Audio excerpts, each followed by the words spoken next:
Let's get reaction to the latest developments from South Carolina Republican Congressman Trey Gowdy, who was chairman of the House Select Committee on Benghazi that led to the revelation of Hillary Clinton's private email server. He's in Greenville, South Carolina tonight. Congressman, thanks for being here. Yes, sir. Thank you. I want to start with this quote from the Washington Post talking about Huma Abedin and what she has told friends.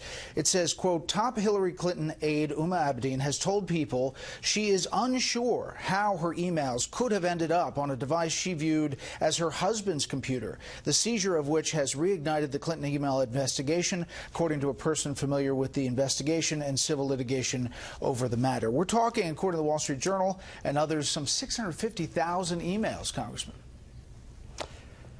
Yeah, I mean, if she doesn't know how they got on the computer, there aren't that many ways it can happen, Uma. You could have used the computer, somebody could have forwarded it to your email account. I don't think that's what the Bureau is investigating, how they got there. I think the Bureau is investigating the nature of the emails. And Uma had a chance to turn over all of her devices when she was supposed to, and she chose not to do so. So here we are. Now, what do you think about this? Here's John Podesta today in one of the Sunday shows talking about this whole thing. It was long on innuendo, short on facts. So we're calling on Mr. Comey to come forward and explain what's at issue here. So far there's no charge of wrongdoing. There's no charge even that Hillary and the reporting that backs it up coming from anonymous law enforcement sources indicates it may not be about her server. It may not be about her at all.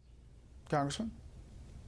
Yeah, that's an old trick, Brett. I mean, blame the cops. If you're being investigated, blame the cops. Jim Comey's not responsible for a single one of the facts at hand. He didn't tell her to use a private server. He didn't tell Uma not to turn over all of her devices. And God knows he didn't tell Anthony Weiner to send sexually explicit texts to allegedly underage people. So Comey's not responsible for any of this. The timing is a direct and natural consequence of decisions that Hillary Clinton made. So I get that Podesta is upset. Brett, remember, he didn't even know about the email situation, and then he thought it had been taken care of by Cheryl Mills and Patrick Kennedy. So I get that he's frustrated. He's just frustrated at the wrong person. Now, do you believe that Comey, would have gone forward with this having no inkling of what's inside that computer? I do think he has an inkling what is inside that computer, but he's in a really difficult spot. Unusual, tough facts make for tough conclusions. And he's darned if he does and darned if he doesn't. I mean, keep in mind, Brett, let's assume tomorrow morning Hillary Clinton went before a rally and said, the FBI has investigated me, I've been cleared, that's all in the rearview mirror. Well, Comey knows that that is not true. So if his obligation is to the public, why would he not let us know? Investigations are never over unless there's a verdict or statute of limitations expires. So if he had not told us that they had reopened the investigation, then he may be in trouble with Congress, but he certainly would be in trouble with the public. They have a right to know, just like they have a right to know if I get stopped for speeding on the way home tonight, which may happen with the Dallas game coming on, or if another member of Congress is charged in the next week. This notion that an election tolls the criminal justice system is laughable. I've never heard that before. Tonight, we're hearing that some former prosecutors may put out a letter about Jim Comey's actions. And here is Harry Reid's letter tonight to Jim Comey. Your actions in recent months have demonstrated a disturbing double standard for the treatment of sensitive information and what appears to be a clear intent to aid one political party over the other. I'm writing to inform you that my office has determined that these actions may violate the Hatch Act, which bars FBI officials from using their official authority to influence an election. Through your partisan actions, this is Harry Reid, you may have broken the law. The double standard established by your actions is clear. Your reaction, Congressman? Thank God he's leaving is my initial reaction. My second reaction is I did not know Mormons use drugs, and anyone who is capable of sending out that press release has to be under the influence of something. The person responsible for this fact pattern is Secretary Clinton.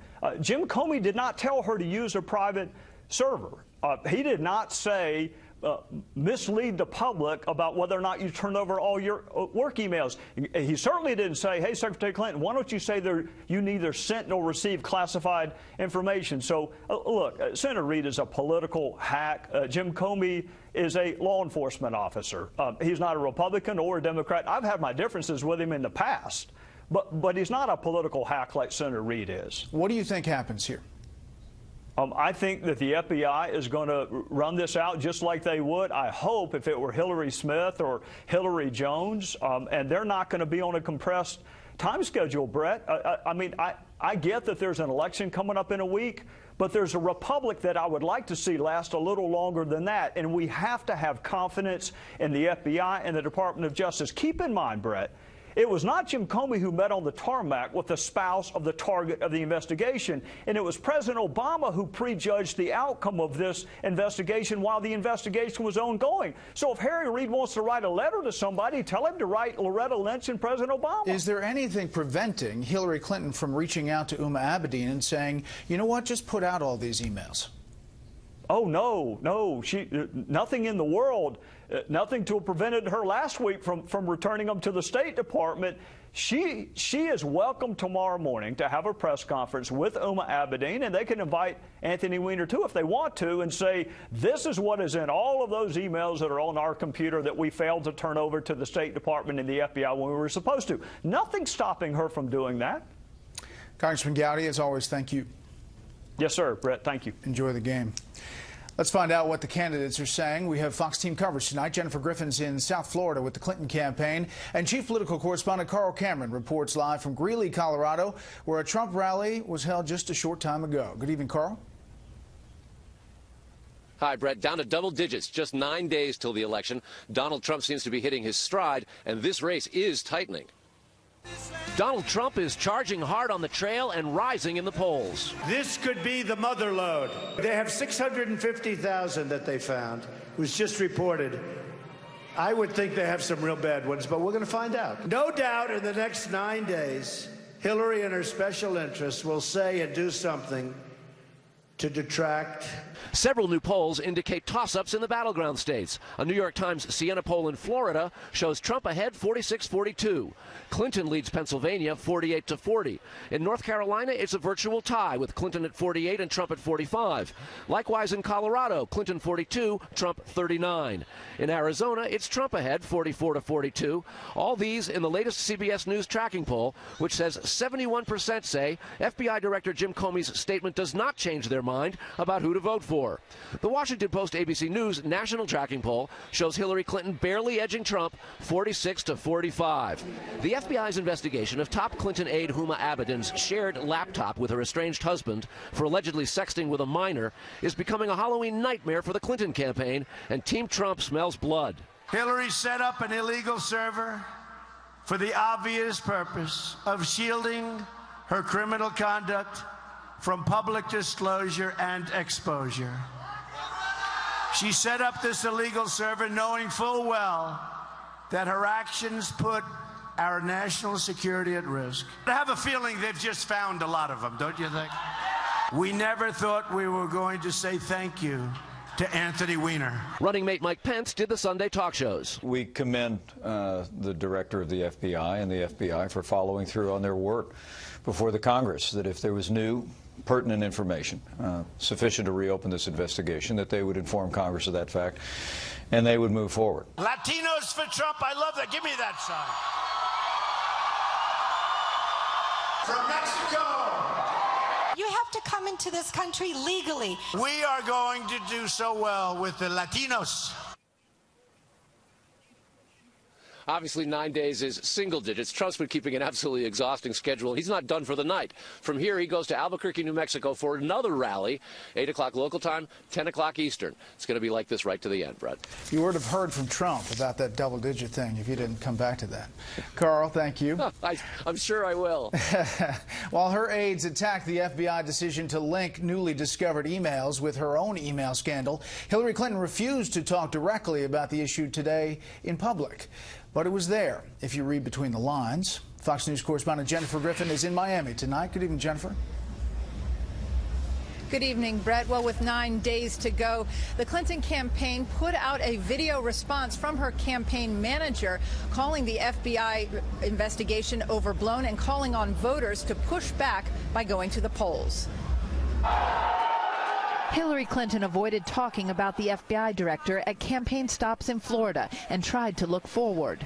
No matter what is thrown at us, we need to stay focused on our goal.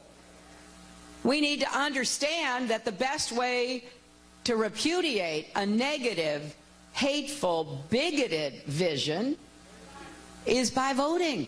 Clinton stopped at a soul food restaurant in Fort Lauderdale, leaving the response to the FBI director's letter to Congress to her surrogates. We are calling on the FBI, look, now that you've thrown this kind of question mark letter out and already had to backtrack, you got to put all the details out for the American public to see instead of doing this kind of, big question mark right before the election. Clinton's campaign manager, Robbie Mook, was on the ropes this morning with Fox's Chris Wallace, trying to answer questions about her longtime aide, Huma Abedin's email practices. Why on earth wouldn't Hillary Clinton say to her closest personal aide, was there any stuff on that on your laptop, and what was it? Chris, again, I appreciate your question because people want answers. There's nothing about Huma Abedin in the letter that was sent out. I know that, but why wouldn't Clinton ask her? Well, why wouldn't Clinton ask anybody? They could be emails from anybody in the world. But there are no reports that it's anybody else except Huma Abedin. Again, you're putting out some hypotheticals. There are other hypotheticals that have been put out there. Huma Abedin, whose laptop appears to be at the center of the FBI investigation, for her part, has been mum. She was in Brooklyn yesterday at Clinton headquarters, not traveling with Clinton as she usually does. You talked to her? Have you asked Huma Abedin what is on the computer and why she didn't turn it over when she said she had divided all the devices? We don't know what computer Mr. Comey is talking about. You're assuming a lot of facts that we don't know. So I think that, as I said, she's been fully cooperative with the authorities.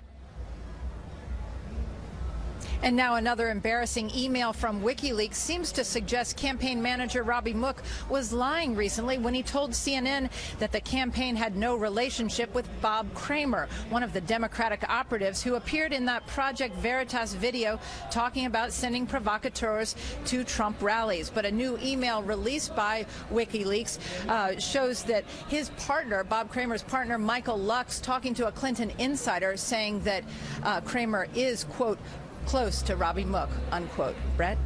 Okay, Jen, thank you. Here's a look at some of the international headlines now.